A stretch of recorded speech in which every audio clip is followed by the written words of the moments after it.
Hello, this is Nitin Dahad, and I'm here talking to Victor van Baal, who's the head of Europe for Digital Divide Data, or DDD. Hello, Victor. Hello, Nitin. Nice to meet you.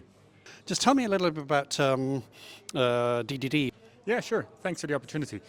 What we do is we provide jobs in locations where tech jobs are not obvious.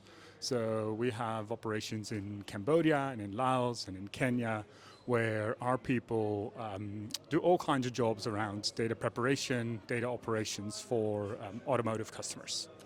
Now there was actually a digital for good or tech for good narrative behind this. So you've got quite a history where you were acting almost like a non-governmental organization to train, to label data, but provide these well-paid jobs for people in these countries. Is that right? That's correct. So the jobs are really the platform for us to fulfill our mission, and the mission is to bring impact to the locations that I just mentioned. And the employment is actually the driver, so you will, to bring that impact. And we believe that fundamentally, as we grow in our usage of AI, and that usage of AI needs a lot of data. We need to make sure that we are careful about how do we prepare and get that data that all these algorithms need, and that's why we started with this initiative and growth in the automotive market. Now, just going back to that, so a lot of data that's trained for the AI that we are now talking about today and using in day to day. There's a lot of automation, but then there's a level of hand labeling or correct, sort of verifying to make sure it's accurate. So and that's where you get these people involved. Is that right? Yeah, that's correct, and that's probably something that a lot of people don't realize and don't have to realize. That when you use an AI application in your car, for example, a parking assist or a driver monitoring system that monitors if you have a smartphone in your hand. Yes, a lot of it is automated, but the edge cases, that's what's called, still need a lot of manual treatment. And especially the Q&A part of the process also needs a lot of manual treatment, and that's where you saw a lot of providers, actually a whole industry of data preparation, data labeling companies set up. And typically these jobs are not done in the Western world, and that's where we believe you need somewhat of a lighthouse company to show, okay, how can you actually do this as a force for good?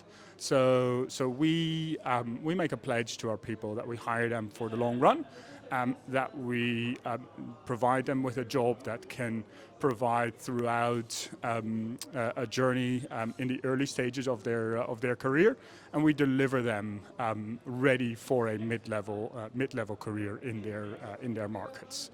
So typically the skills that we teach them would help them land the next job, and with that increase their income with about 7 to 8 times to what they would normally earn.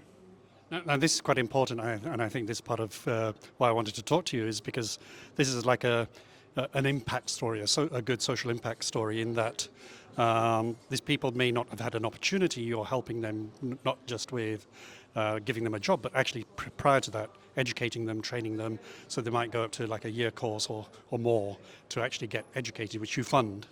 And there's two aspects to your business. There's one which is the commercial side, and one which is the side which actually then provides the training and then gets them employed into the commercial side. Is that right? Yeah, that's correct. And there's no impact without the commercial side, right? So we should never forget that we need to deliver a great quality job, that we need to deliver it at the pricing that our customers need. So there is very much a commercial side to this. But as a not-for-profit, you can use that commercial acumen to provide a broader impact to the locations where we're operating. And have you got a sort of sense for our viewers in terms of numbers of people that have gone through, students or kids or whatever that have gone through this program? Yeah, they're not all students, right? So some of them are already graduated, Okay. and we provide job and career progression for them as we grow in the complexity of our tasks that we do. So to give you an example, in Cambodia we have our location where we have hundreds of people working for the automotive industry for American clients. So they actually treat American data in Cambodia. And you need to imagine, if you've ever been to that region, the streets there don't look anything like an American street. So we also teach them skills like, okay, how does that work in an American context? How do you work with American clients? Communication skills? How do you work in an international context? That region typically does not get a lot of investment from American companies. So that type of exposure really helps them for the next steps in their career. And this has been going for quite a few years, but you developed the commercial arm only a couple of years, or 2-3 years ago. Yeah, so we've started about 20 years ago as a typical impact business. So still a force for good. But what we realized is that making a commercial or a more commercial minded company out of that actually enables us to grow as a business and grow further as a company.